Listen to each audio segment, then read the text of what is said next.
I thought she was saving dogs. Turns out, she was hiding secrets. If life's a dog, mine's the one everyone kicks. That's what I was thinking as I crouched under the kitchen sink at midnight, wrestling with a pipe that had been dripping for 3 weeks. The steady plink, plink, plink had been driving me insane, but apparently not insane enough to fix it until now. Dad, you know Mom's not really saving dogs, right? I banged my head on the pipe joint and cursed. My 17-year-old daughter Lila stood in the doorway, arms crossed, wearing that expression that said she knew something I didn't. "What's that supposed to mean?"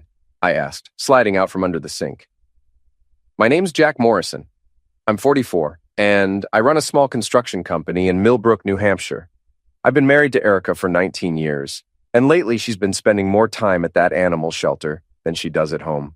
She's saving herself. From you." Lila's words hit like a slap. "God, you're so clueless sometimes." I stood up, wiping my hands on a towel. "Your mother volunteers at the shelter because she cares about animals." Lila snorted. "Right. That's why she comes home smelling like dog shampoo and cheap aftershave that definitely isn't yours." The wrench slipped from my fingers and clattered on the tile floor. "What did you just say?" "Nothing. Forget it." She turned to leave, then paused. "But maybe you should surprise her at work sometime. You know, just to see how much she really cares about those poor, helpless animals." After she left, I stood there staring at my reflection in the dark window. Graying hair, lines around my eyes, shoulders that ached from 25 years of construction work. When had I become invisible in my own house? The next morning, Erica was already gone when I woke up. No note, no goodbye kiss, just the faint scent of perfume and something else I couldn't identify. Dog shampoo, maybe. I made coffee and called the Millbrook Animal Rescue. A gravelly voice answered, "Yeah, this is Marv. Hi, I'm Jack Morrison. My wife Erica volunteers there. And I was wondering if you need any help with maintenance or repairs." "Morrison? Oh yeah, the construction guy. Your wife's here all the time. Real dedicated, that one. Always locked up in room 304 with Troy doing paperwork." "Troy? Vet tech? Well, former vet tech. Got fired from his last job for some weird stuff with the animals. But hey, we take what we can get, right?" I hung up feeling like I'd swallowed glass. Room 304. Always locked, with Troy. The Millbrook Animal Rescue sat on the edge of town like a forgotten afterthought, peeling white paint, flickering fluorescent lights visible through dirty windows, and the constant sound of barking from somewhere deep inside. I parked my truck and walked through the front door, trying to look casual. The smell hit me first. Disinfectant mixed with wet dog and something else. Fear, maybe, or desperation. "You must be Jack." Marv appeared from behind a desk covered in paperwork. He was in his 50s, built like a fire hydrant with suspicious eyes. "Your wife didn't mention you were coming by." "Surprise visit. Thought I'd see if you needed any work done." Marv studied me for a moment, then shrugged. "Come on. I'll show you around." We walked through a maze of kennels, past dozens of dogs in various states of misery. Some barked frantically, others cowered in the corners of their cages. It was heartbreaking, which made what I was thinking about Erica even worse. "That's room 304, Marv said, pointing to a door at the end of a hallway. "Your wife spends a lot of time in there, with Troy, doing paperwork." The way he said paperwork made my stomach clench. What kind of paperwork? Heck if I know. They keep it locked and I don't ask questions. But I hear things, you know? Weird sounds. Sometimes it sounds like... He paused, looking uncomfortable. Like someone's in a cage. I felt my face go pale. "What do you mean?" "Look, I probably shouldn't be telling you this, but your wife and Troy, they got a strange relationship. Last week I was doing rounds after hours, and I heard barking coming from that room. But it wasn't dog barking, if you know what I mean." I didn't know what he meant, and I wasn't sure I wanted to. "Is there security footage?" Marv's eyes lit up. "Oh yeah, we got cameras everywhere. Insurance requirement. You want to see something interesting?" 20 minutes later, I was sitting in Marv's closet-sized office, staring at a computer screen that showed grainy black and white footage of the shelter's interior. Marv fast-forwarded through hours of nothing, then stopped. "Here we go. This was 3 days ago, around 6 p.m. On the screen, I watched my wife walk down the hallway toward room 304. She was carrying what looked like a leash and collar. A few minutes later, a thin man with greasy hair followed her. Troy, I assumed. "Keep watching," Marv said. For the next hour, nothing happened. Then the door opened, and Troy crawled out on his hands and knees. He was wearing the collar, and Erica was holding the leash. She led him back into the room and closed the door. I nearly threw up right there in Marv's office. "There's more," Marv said quietly, "from last Tuesday." This time, the footage showed Erica opening one of the empty dog cages. Troy climbed inside, and she locked it. For several minutes, I watched my wife of 19 years make her lover sit and beg like an actual dog.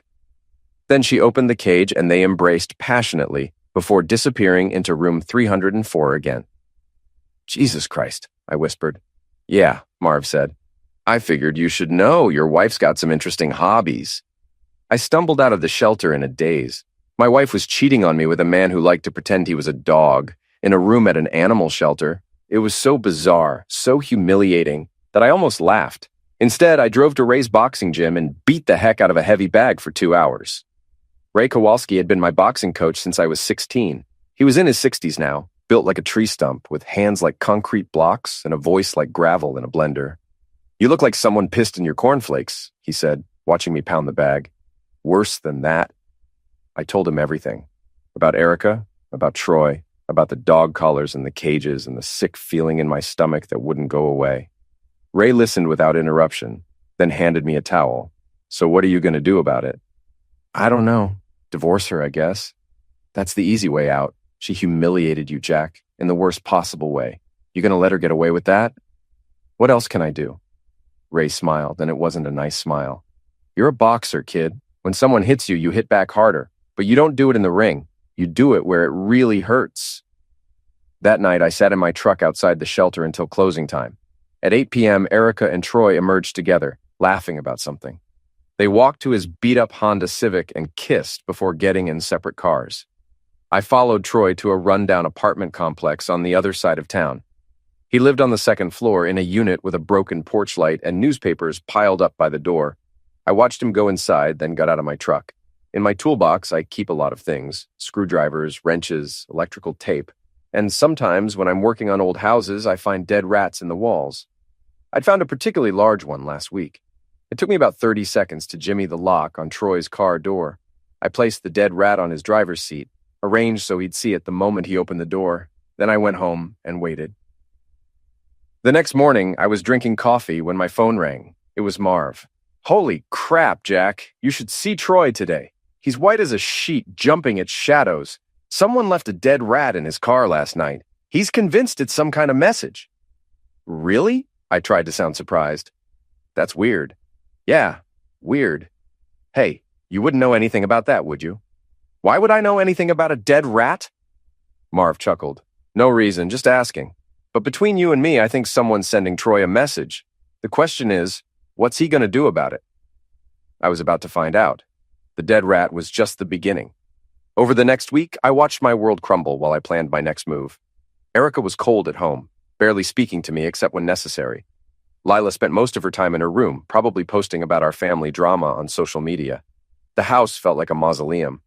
But I wasn't sitting around feeling sorry for myself. I was gathering intelligence. Marv had become my unofficial informant at the shelter. Every day he'd call with updates about Erica and Troy's activities. Apparently, Troy was paranoid about the rat incident, checking his car obsessively and looking over his shoulder constantly. "He's spooked," Marv told me during one of our conversations. "Keeps asking if anyone's been asking about him. Your wife's getting annoyed with him." "Good," I said. "Let them sweat." "There's something else. I've been watching the security footage more carefully. Your wife and Troy aren't just playing weird love games. They're moving money through the shelter's accounts. Large amounts." That got my attention. "What kind of money?" "Donations, mostly, but some of it's going to accounts that don't belong to the shelter. I think they're skimming. Money laundering. That was a federal crime. And it gave me leverage. I decided it was time to escalate things. The shelter held an open house every month, where potential adopters could meet the animals in a more relaxed setting. Families with kids, elderly couples looking for companions, young professionals who wanted a jogging partner. It was usually a feel-good event that generated positive publicity for the rescue. I showed up early, wearing my best smile and a volunteer t-shirt I'd bought online. "Jack!" Erica looked shocked to see me. "What are you doing here?" "Thought I'd help out, support my wife's important work." I kissed her cheek, noting how she flinched away from me. "Where do you need me?" She looked around frantically, probably hoping Troy would appear and rescue her. He was nowhere to be seen. Maybe you could help with the adoption paperwork in the office?" "Actually, I was thinking I could help with the dogs. You know, show people around, talk about the animals. I've learned a lot about this place lately." Her face went pale. "That's really not necessary. We have plenty of volunteers." "I insist." I smiled wider. After all, this is such important work, rescuing poor, helpless creatures, giving them what they need. The double meaning wasn't lost on her. She excused herself and hurried toward room 304, probably to warn Troy.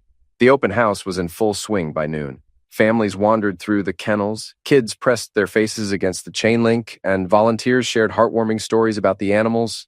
It was exactly the kind of wholesome scene that would make great footage for the local news, which is why what I did next was so effective.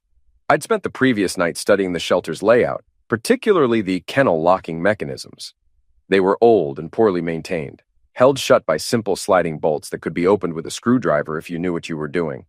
At exactly 12:30, while everyone was gathered in the main adoption area, I slipped away to the kennel section.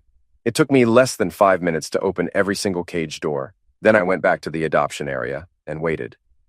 The first dog appeared about 2 minutes later, a German Shepherd mix who bounded into the crowd, tail wagging, looking for attention. People laughed and petted him, thinking it was part of the program.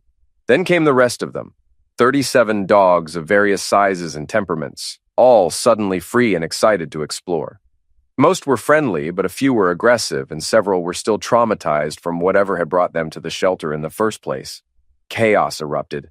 Children screamed as large dogs knocked them over. Adults tried to grab leashes and collars, slipping on the concrete floor. One elderly woman was bowled over by an enthusiastic Labrador and hit her head on a wall. In the middle of it all, Troy appeared, looking panicked and helpless. He tried to grab a pit bull mix that was terrorizing a family with small children, but the dog turned on him and bit his arm. Troy screamed and fell backward, red soaking through his shirt. That quote S when I became the hero. "Everyone stay calm," I shouted, using the voice I developed from years of managing construction crews. "Form a circle, back to back." I waded into the chaos, grabbing aggressive dogs by their collars and speaking to them in firm, calm tones. Within minutes, I had most of the animals under control. Other volunteers followed my lead, and soon we had the situation managed. The local news crew, which had been there to film a feel-good story about pet adoption, captured everything. The footage would show me as the calm, competent man who saved the day, while Erica and Troy looked like incompetent amateurs who couldn't manage their own facility. "How did this happen?" a reporter asked Erica as paramedics bandaged Troy's arm. We don't know. The kennels were all secure. Someone must have..." She looked directly at me, suspicion clear in her eyes. "These old locks are pretty unreliable," I said to the reporter. "Probably just a mechanical failure. Good thing nobody was seriously hurt." The story ran on the evening news with the headline, "Local Hero Saves the Day at Animal Shelter Mishap." I came off looking like a responsible citizen, while the shelter looked incompetent and dangerous. But I was just getting started. That night, Erica confronted me at home. "You did that on purpose," she said. "You opened those cages." "That's a serious accusation. Do you have any proof?" "I know you, Jack. You're not the helpful volunteer type. Maybe you don't know me as well as you think." I poured myself a beer and sat down in my recliner. "Just like I'm learning things about you." She went very still. "What's that supposed to mean?" "Room 304, Troy's little games. The money you've been moving through the shelter's accounts." Her face went white. "You've been spying on me." "I've been protecting myself. Did you really think I wouldn't find out?" For a moment, I thought she might confess everything, break down and beg forgiveness. Instead, she straightened her shoulders and looked at me with cold hatred. "You have no idea what you're dealing with, Jack. You think you're so smart, but you're just a construction worker who peaked in high school. Troy and I have plans, big plans, and you're not part of them. We'll see about that." She stormed out of the room, and I heard her car start in the driveway, probably going to Troy's apartment to plan their next move. That was fine with me. I had plans of my own. The doghouse was Millbrook's premier dive bar, the kind of place where construction workers, mechanics, and other blue-collar types went to drink cheap beer and complain about their lives. I'd been a regular for years, back when Erica and I were happy, and she didn't mind me having a few beers with the guys after work. I hadn't been there in months, but nothing had changed. Same sticky floors, same neon beer signs, same smell of cigarettes and desperation. Ray was at his usual spot at the end of the bar, nursing a whiskey and watching sports highlights on the TV. "Look what the cat dragged in," he said when he saw me. "Thought you'd gone domestic." "Just taking a break from domestic bliss." I ordered a beer and sat down next to him. "Ray, what do you know about psychological warfare?" "You mean like getting in someone's head, making them crack?" "Something like that." Ray grinned. "Kid, I've been doing that to boxers for 40 years. It's all about finding their weakness and pressing on it until they break." "What's your target's weakness?" I thought about Troy crawling around on his hands and knees wearing a dog collar. Public humiliation. Perfect. That's the easiest one to exploit. You just need the right stage and the right audience. We were interrupted by laughter from across the bar. I looked over and felt my blood pressure spike. Erica and Troy were sitting in a corner booth, drinks in front of them, acting like they owned the place. She was wearing a low-cut dress I'd never seen before, and he had his arm around her shoulders. They were making no effort to hide their relationship. "Well, well," Ray said quietly. "Looks like they're putting on a show." Several other patrons had noticed them too. Millbrook was a small town, and everyone knew everyone else's business. By tomorrow, half the town would know that Erica Morrison was openly cheating on her husband. I stood up and walked over to their table. "Evening, honey," I said pleasantly. "Troy." Troy tried to shrink into the booth, but there was nowhere to go. Up close, I could see the bandage on his arm from the dog bite, and he looked like he hadn't slept in days. "Jack." Erica's voice was cold. "I didn't expect to see you here. It's a free country. Mind if I join you?" Without waiting for an answer, I pulled up a chair and sat down. The tension was thick enough to cut with a knife. "So, Troy," I said conversationally, "how's the arm? That was quite a bite you took at the shelter." "It's fine," he mumbled, not meeting my eyes. "Good thing it wasn't worse.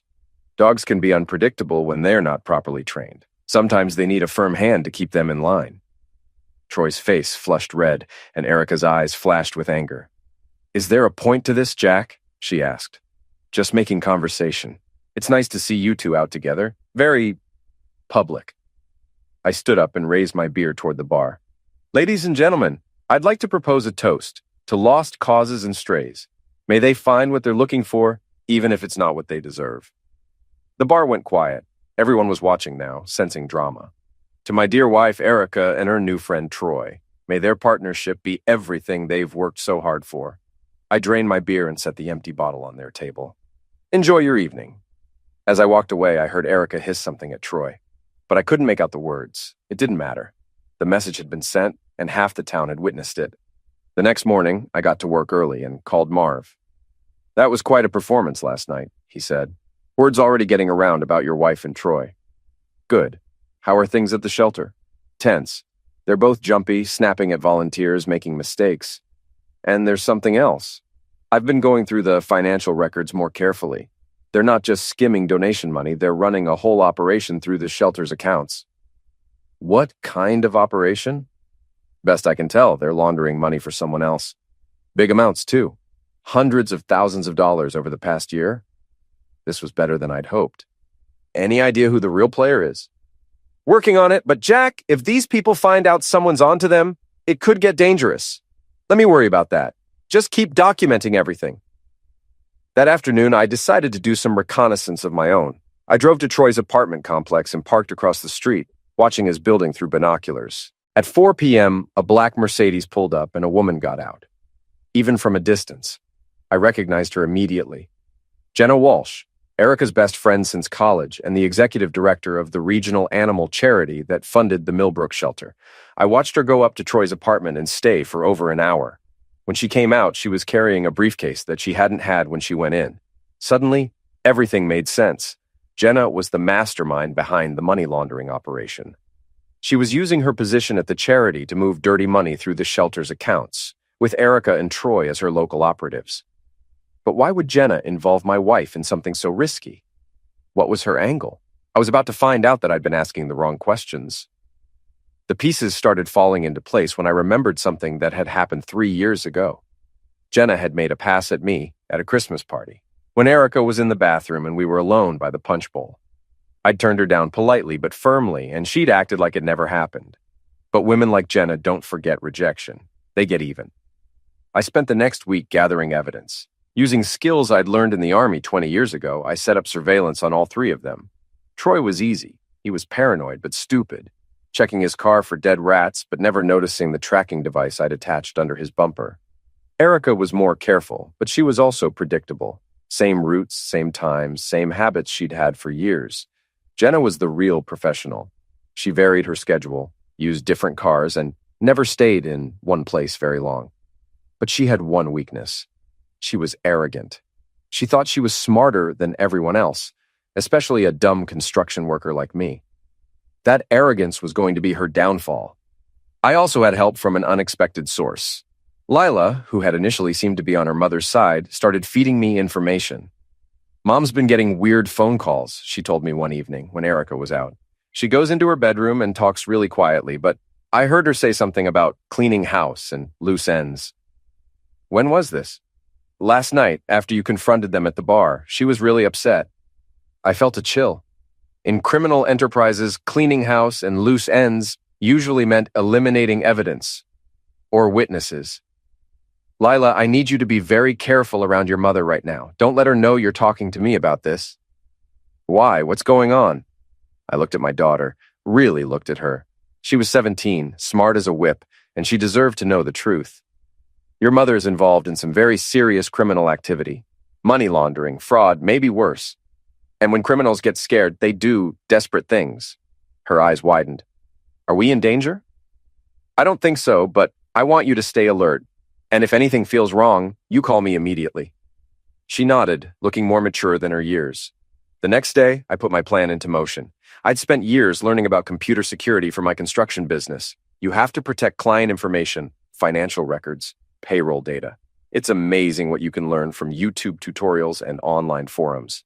Erica used the same password for everything. Lila 2006, the year our daughter was born. I'd watched her type it dozens of times over the years, never thinking it would be useful information. It took me about 10 minutes to access her email account from my laptop. What I found there made my blood run cold. Dozens of messages between Erica, Troy, and Jenna going back over a year. They detailed the money laundering operation, the amounts involved, and the timeline for concluding the project. But the most damning messages were the recent ones, sent after my confrontation at the bar. From Jenna, Jack is becoming a problem. We need to neutralize him before he ruins everything. From Erica, I can handle Jack. He's not as smart as he thinks he is. From Troy, what if he goes to the police? I can't go to prison. From Jenna, he won't go to the police if he's facing charges himself. I have some ideas. The final message, sent just hours ago, made my hands shake with rage. From Jenna, the domestic violence angle is our best bet. Erica, you need to document some injuries. Make it look like Jack has been abusing you. That will discredit anything he tries to say about our business arrangement. From Erica, are you sure about this? Once I file charges, there's no going back. From Jenna, it's him or us, your choice. They were going to frame me for domestic violence, destroy my reputation, my business, my relationship with my daughter, all to cover up their crimes. I forwarded all the emails to a secure account I'd set up, then cleared the browser history. Erica would never know I'd been there. But now I knew exactly what I was dealing with, and it was time to stop playing defense. Ray was working the heavy bag when I arrived at the gym that evening. He took one look at my face and stopped punching. What happened? I told him about the emails, the frame-up plan, everything. When I finished, he was quiet for a long moment. Jack, these people aren't just cheating on you or stealing money. They're planning to destroy your life. You understand that, right? I understand it perfectly. Good. Because what you do next is going to determine whether you come out of this as the victim or the victor. And I know which one I'd rather be. What are you thinking? Ray smiled, and it was the same predatory grin I'd seen him wear before sending fighters into the ring. I'm thinking it's time to stop reacting and start acting. You've got evidence of their crimes, you know their plans, and you have the element of surprise. Time to use all three. I'm listening. First, we need to document everything, not just the emails, but the money trail, the shelter footage, all of it. Make copies. Store them in multiple locations. Already done. Second, we need to turn their plan against them. They want to make you look like the bad guy? Let's give them what they want, but on our terms. What do you mean? I mean, we're going to let them think their plan is working, right up until the moment we pull the rug out from under them. Public humiliation, remember? The bigger the audience, the harder they fall. Over the next 2 hours, we planned out every detail. It was risky, and it required perfect timing. But if it worked, it would destroy all three of them while making me look like the innocent victim. If it failed, I'd probably end up in prison. But I was past the point of caring about the risks. The next evening, I got my chance to put the plan into action. Erica came home with a black eye and a split lip, clearly self-inflicted, but convincing enough to fool a casual observer. "My God, what happened to you?" I asked, playing my part. "I fell down the stairs at the shelter," she said, not meeting my eyes. "Tripped over a dog leash. We should get you to a doctor. That looks serious." "It's fine, just bruises." But I noticed she was taking pictures of her injuries with her phone, probably to use as evidence later. That night, she slept in the guest room. The next morning, I found her on the phone with someone, speaking in hushed tones. "Yes, I have the documentation," she was saying. "Photos, witnesses, everything you said I'd need." After she left for the shelter, I called Marv. "They're making their move," I told him. "Probably today or tomorrow. Are you ready?" "Been ready for days. The cameras are all working, and I've got backup copies of everything stored off-site." "Good. Remember, when this goes down, you don't know anything about our arrangement. You're just a security guard who happened to be in the right place at the right time." "Got it. Jack, be careful. These people are desperate, and desperate people do stupid things." That afternoon, I got a call from Detective Sarah Mills of the Millbrook Police Department. "Mr. Morrison, I need you to come down to the station. We've received some serious allegations against you." "What kind of allegations?" "Domestic violence. Your wife has filed charges." I felt a surge of satisfaction. They were following the script perfectly. "I'll be right there." At the police station, I played the role of the confused, innocent husband. I answered all their questions honestly, provided alibis for the times when Erica claimed I'd hit her, and expressed shock and hurt that my wife would make such accusations. "She's been acting strange lately," I told Detective Mills. "Staying out late, being secretive. I thought maybe she was having an affair, but I never imagined she'd do something like this." "Do you have any evidence of an affair?" I hesitated as if I was reluctant to betray my wife's secrets. "Well, there have been some things, but I don't want to make accusations without proof." "What kind of things?" "She's been spending a lot of time at the animal shelter with a man named Troy. One of the security guards there mentioned they seemed close." Detective Mills made notes. "We'll look into it. In the meantime, you're free to go, but I'd recommend staying away from your wife until we sort this out." "Of course. I just want the truth to come out." As I left the police station, I saw Erica sitting in her car across the street, watching. When she saw me, she drove away quickly. Phase 1 was complete. Now came the hard part. That evening, I drove to Troy's apartment complex and parked in my usual surveillance spot. At 9 p.m., Jenna's Mercedes pulled up and she went inside. An hour later, all three of them came out together and got into Jenna's car. I followed them to the animal shelter. Using the key Marv had given me, I let myself in through the back door and made my way to his office. The security monitors showed Erica, Troy, and Jenna in room 304, apparently having some kind of heated discussion. I turned on the recording equipment and settled in to wait. At 11:30, they came out of room 304 carrying boxes and file folders. They were destroying evidence, just as I'd hoped they would. But they weren't just destroying evidence. They were also setting up new evidence. I watched in fascination as they planted documents in various locations around the shelter, documents that would implicate me in the money laundering scheme. They were thorough. I had to give them credit for that. When they finished, Jenna made a phone call. "It's done," she said. "Everything's in place. You can make the call to the FBI tomorrow." They were going to frame me for their crimes and have federal agents arrest me. It was actually a brilliant plan. Too bad for them that I'd been recording everything. After they left, I retrieved the planted evidence and replaced it with copies that contained subtle alterations, changes that would prove the documents had been fabricated. Then, I uploaded all the security footage to multiple cloud storage accounts. Tomorrow, when the FBI came calling, I'd be ready for them. But first, I had one more stop to make.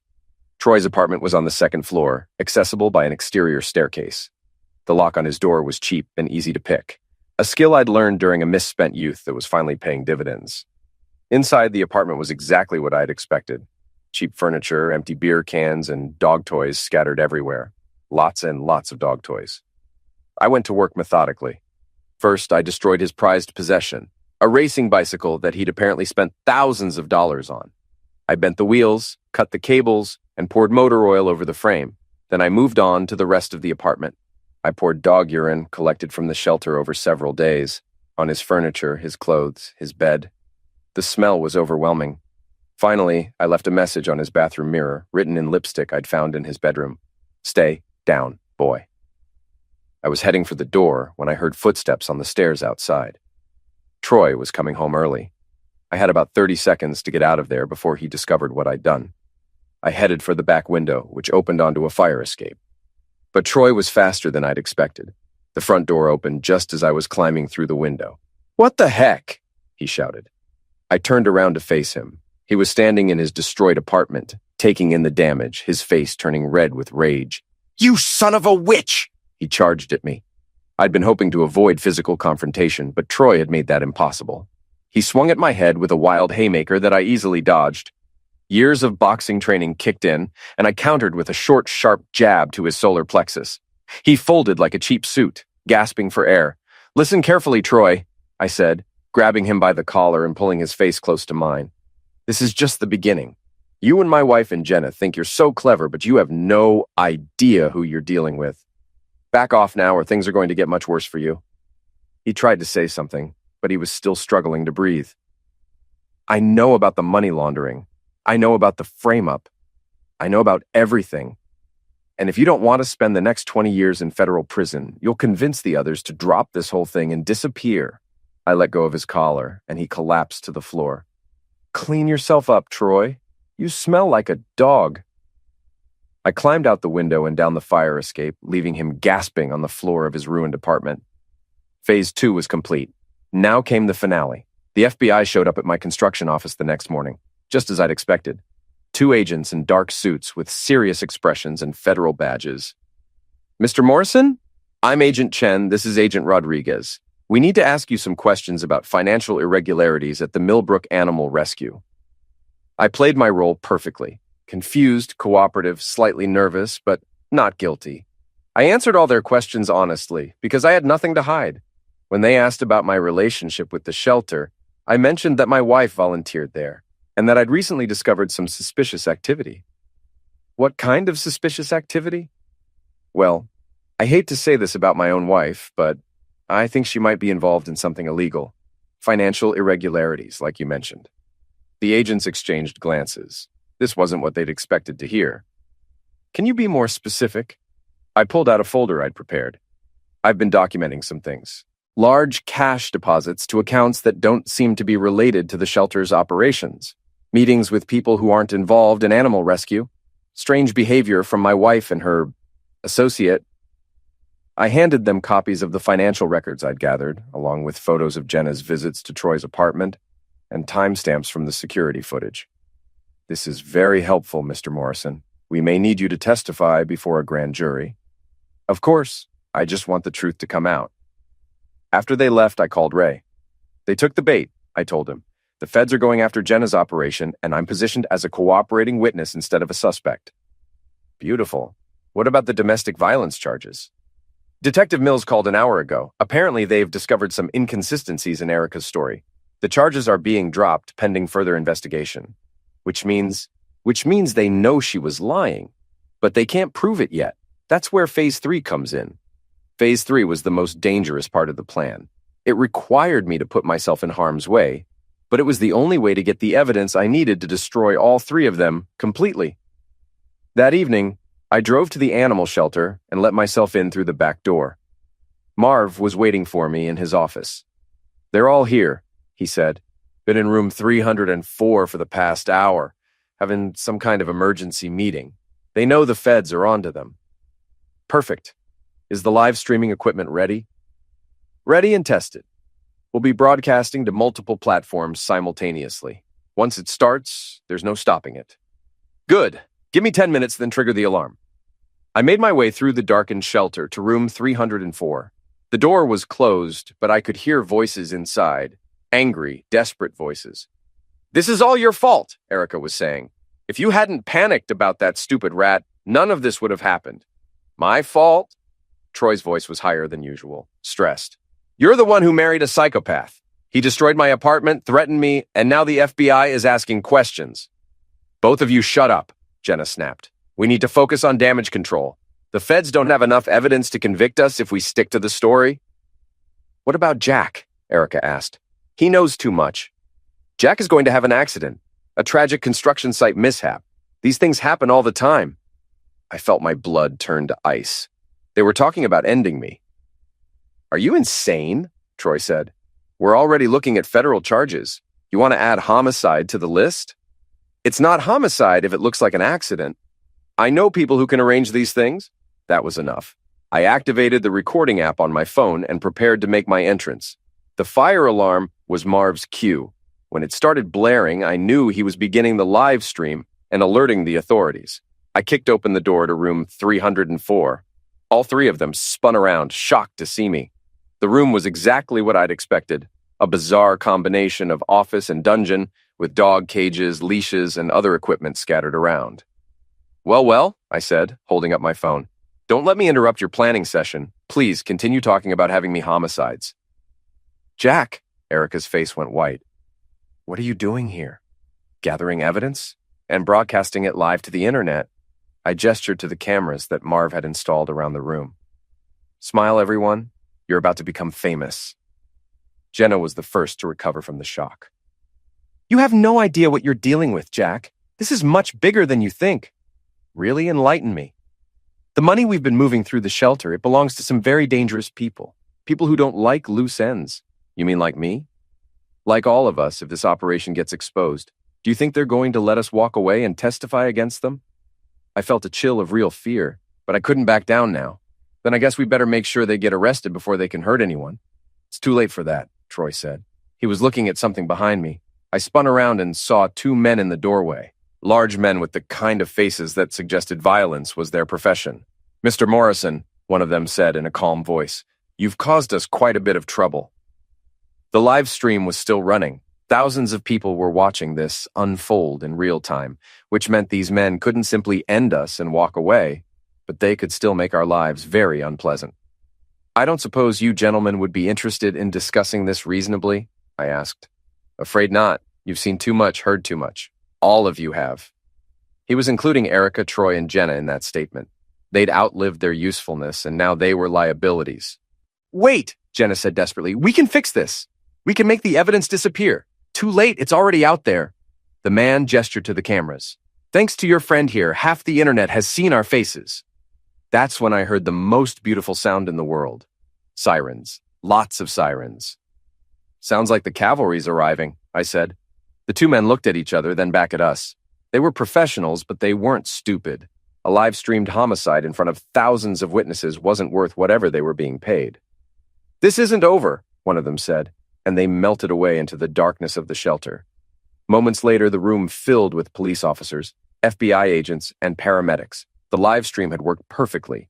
Not only had it provided evidence of the conspiracy, but it had also ensured that law enforcement responded immediately. As they led Erica, Troy, and Jenna away in handcuffs, my wife looked back at me with pure hatred in her eyes. "This isn't over, Jack," she said. "You think you've won, but you have no idea what you've started." "Actually," I said, "I think I know exactly what I've started, and I'm going to finish it." The aftermath was swift and brutal. The live stream had been viewed by over 50,000 people in real time, and the recording went viral within hours. Every major news outlet picked up the story. Construction worker exposes wife's criminal conspiracy in dramatic live stream. Erica, Troy, and Jenna were charged with money laundering, conspiracy, fraud, and attempted homicide. The evidence was overwhelming, and with the federal government offering reduced sentences for cooperation, they quickly turned on each other. But I wasn't satisfied with just sending them to prison. They'd tried to destroy my life, frame me for crimes I didn't commit, and have me ended. Prison was just the beginning of their punishment. I wanted them to lose everything, the way they'd tried to make me lose everything. And I knew exactly how to make that happen. The town of Millbrook had never seen anything like it. Within 24 hours of the live stream, the story had gone national. News vans lined Main Street, reporters interviewed anyone who'd ever met Erica or Troy, and the animal shelter became a tourist attraction for people wanting to see where it all happened. I became a local celebrity overnight. The construction worker who'd outsmarted federal criminals and exposed a massive conspiracy. People I'd never met stopped me on the street to shake my hand and congratulate me. But I wasn't done yet. The legal system would handle the criminal charges, but there were other kinds of justice that courts couldn't deliver. Erica, Troy, and Jenna had tried to destroy me socially, professionally, and personally. Now it was time to return the favor. I started with their reputations. The live stream had captured everything. Jenna's casual discussion of having me ended, Erica's cold calculation in framing me for domestic violence, Troy's pathetic whimpering when confronted with consequences. But there was so much more that the public didn't know about. I created a website called The Real Story and began posting everything I documented over the past months. Security footage of Troy's dog role-playing sessions, financial records showing how they'd stolen money meant for animal rescue, text messages revealing their contempt for the people they'd fooled. But the most damaging material was personal. I posted photos of Troy's apartment after I'd destroyed it, along with audio recordings of him begging Erica to protect him from me. I shared Erica's browser history, which revealed her obsession with luxury goods and her research into divorce attorneys. I published Jenna's professional correspondence, showing how she'd used her position at the charity to enrich herself while animals suffered. Within a week, the website had over 1 million views. Social media exploded with memes, commentary, and amateur detective work as people dug deeper into the story. Erica lost her job, her friends, and her social standing. The domestic violence charges she'd filed against me became a national symbol of false accusations, and women's rights groups denounced her for undermining real victims. Troy became the subject of internet mockery. Videos of him crawling around in a dog collar went viral, spawning countless parodies and remixes. He couldn't show his face in public without someone barking at him. Jenna faced professional ruin. The charity she'd run was disbanded, its assets seized by federal authorities. Other organizations she'd been involved with distanced themselves from her, and her name became synonymous with corruption in the nonprofit world. But I still wasn't satisfied. They'd cost me months of emotional turmoil, damaged my relationship with my daughter, and tried to send me to prison. Financial and social ruin wasn't enough. I wanted them to suffer the way they'd made me suffer. The opportunity came when the town announced its annual Fall Festival. It was Millbrook's biggest event, drawing thousands of visitors for craft booths, food vendors, and entertainment. The centerpiece was always the main stage, where local politicians gave speeches and community groups performed. This year, they'd added a special event, a pet adoption drive, organized in partnership with regional animal shelters to help the animals displaced by the scandal at the Millbrook facility. I volunteered to help with the sound system. The festival was perfect. Sunny October weather, huge crowds, and a celebratory atmosphere. Families wandered between booths, children played games, and everyone seemed to be having a great time. At 2 p.m., the pet adoption event began. Dozens of dogs and cats were brought on stage as volunteers shared their stories and encouraged people to adopt. It was heartwarming, and exactly the kind of positive publicity the animal rescue community needed after the scandal. That's when I made my move. I'd spent weeks preparing for this moment. Hidden cameras, wireless microphones, and a complete audiovisual presentation that would make the Super Bowl halftime show look like amateur hour. "Ladies and gentlemen," I said, taking the microphone from the surprised event organizer. "Before we continue with the adoptions, I'd like to share something with you, a story about the real dogs in our community." The crowd murmured with confusion, but they were listening. 3 months ago, I discovered that my wife was having an affair. Not unusual, unfortunately, but this affair was special. It involved dog collars, cages, and role-playing games at the animal shelter that was supposed to be helping these innocent creatures. I gestured to the animals on stage, and the crowd began to understand where this was going. But that was just the beginning. My wife, Erica Morrison, along with her lover, Troy Hendricks, and her friend, Jenna Walsh, were stealing money meant for animal rescue. Money that should have gone to feed, house, and care for abandoned pets. The giant screens on either side of the stage came to life, showing security footage of Troy crawling around in a dog collar while Erica held a leash. The crowd gasped, then began to laugh and jeer.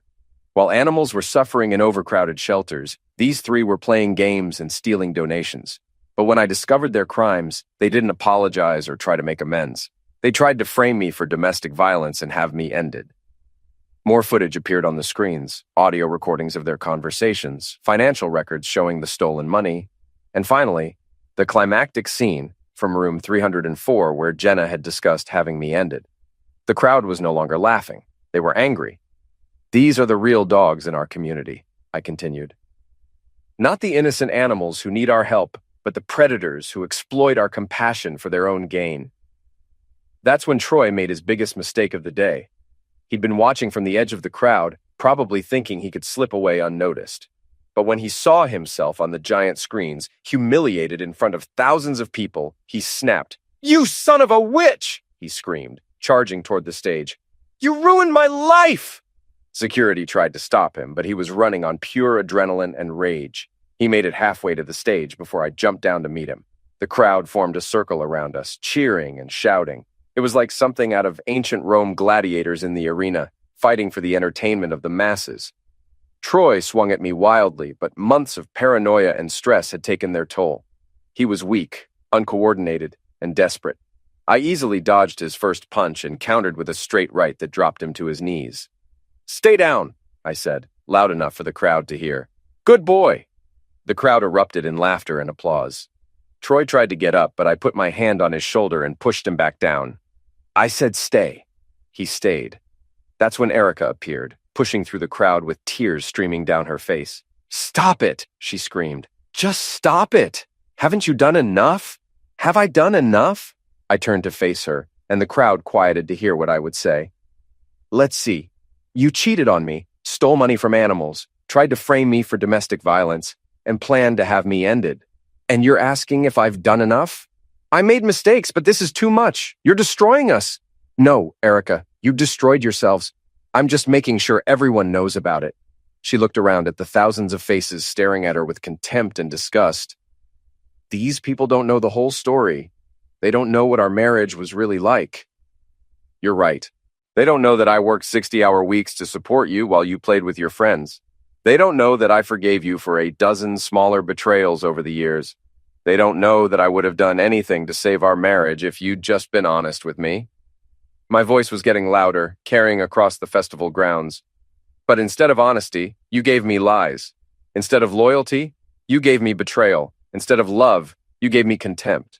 So yes, I'm destroying you, because you destroyed me first." The crowd was completely silent now, hanging on every word. And now, everyone knows exactly what kind of person you really are. Not the caring animal lover you pretended to be, but a selfish, manipulative criminal who cares more about money than the suffering of innocent creatures. Erica broke down completely, sobbing as the weight of her public humiliation crashed down on her. But I wasn't finished yet. "Ladies and gentlemen, there's one more person you should know about. Jenna Walsh, the mastermind behind this whole operation." I pointed to the edge of the crowd where Jenna was trying to disappear into the mass of people. Jenna used her position as a charity executive to steal hundreds of thousands of dollars meant for animal rescue. But her motivation wasn't just greed. It was revenge. The crowd turned to look at Jenna, who froze like a deer in headlights. 3 years ago, Jenna made a pass at me at a Christmas party. When I turned her down, she decided to destroy my marriage and my life. She seduced my wife into her criminal enterprise, knowing it would eventually tear our family apart. I pulled out my phone and activated a recording I'd made the night before. Jenna's voice filled the festival grounds, clear and unmistakable. "Jack Morrison humiliated me, and I've been planning his downfall ever since. Getting Erica involved was just the beginning. I wanted him to lose everything, his wife, his daughter, his business, his freedom. I wanted him to suffer the way he made me suffer." The recording had been made during a jailhouse phone call when Jenna thought she was speaking privately to a friend. She had no idea that her conversations were being monitored and recorded. The crowd turned on her with a fury that was frightening to behold. Someone threw a plastic bottle, then another. Security had to form a protective barrier around her to prevent a riot. "So there you have it," I said, taking the microphone again. "The real story of the Millbrook animal rescue scandal. 3 criminals who betrayed the trust of this community and stole money meant to help innocent animals." I gestured to the pets still waiting on stage for adoption. These animals deserve better than the people who are supposed to care for them. They deserve a community that will protect them from predators, both the four-legged and the two-legged kind. The crowd erupted in applause that went on for several minutes. As the festival continued around us, I watched Erica, Troy, and Jenna being escorted away by police and security. They were finished, not just legally, but socially, professionally, and personally. They would spend years in prison, and when they got out, they'd find a world that had moved on without them. Lila appeared at my side, having watched the whole confrontation from the crowd. "Dad," she said quietly, "that was brutal." "Yes, it was. Do you feel better now?" I thought about it for a moment. Did I feel better? Erica, Troy, and Jenna had been exposed, humiliated, and destroyed. They'd lost everything they cared about, just as they'd tried to make me lose everything I cared about. "No," I said finally, "I don't feel better. I feel empty." "Then why did you do it?" "Because some people only understand consequences. Your mother and her friends thought they could betray, steal, and lie without paying a price. I made sure they paid that price. What happens now?" I looked around at the festival, at the families enjoying themselves, at the animals still waiting for homes. Now we move on. We rebuild. We try to do better than the people who came before us. Lila nodded, and we walked away from the stage together. 6 months later, Erica, Troy, and Jenna were all sentenced to federal prison. The money they'd stolen was recovered and distributed to legitimate animal rescue organizations. The Millbrook Animal Rescue was rebuilt under new management, with strict oversight and transparency requirements. I sold my construction business and used the money to start a nonprofit organization dedicated to investigating fraud in charitable organizations. It turned out there was a lot of demand for that kind of work. Lila graduated high school with honors and received a full scholarship to study journalism. She said she wanted to expose corruption and hold powerful people accountable for their actions. I was proud of her. As for me, I never remarried. I'd learned that trust, once broken, is almost impossible to repair. But I found peace in my work, satisfaction in helping others avoid the kind of betrayal I'd experienced. Sometimes people ask me if I regret how I handled the situation with Erica, if I think I went too far, if I should have just divorced her quietly and moved on with my life. I tell them that everyone has a choice when they're betrayed. They can be victims or they can be survivors. They can let the betrayal define them, or they can define themselves by how they respond to it. I chose to respond with overwhelming force, to make sure that everyone who'd wronged me paid the full price for their actions. Some people call that revenge. I call it justice. And sometimes justice has to be brutal to be effective. The dog collars and cages were removed from room 304, but I kept one item as a reminder, a small sign that had hung on the wall, barely visible in all the security footage. It read, "Every dog has its day. Indeed they do."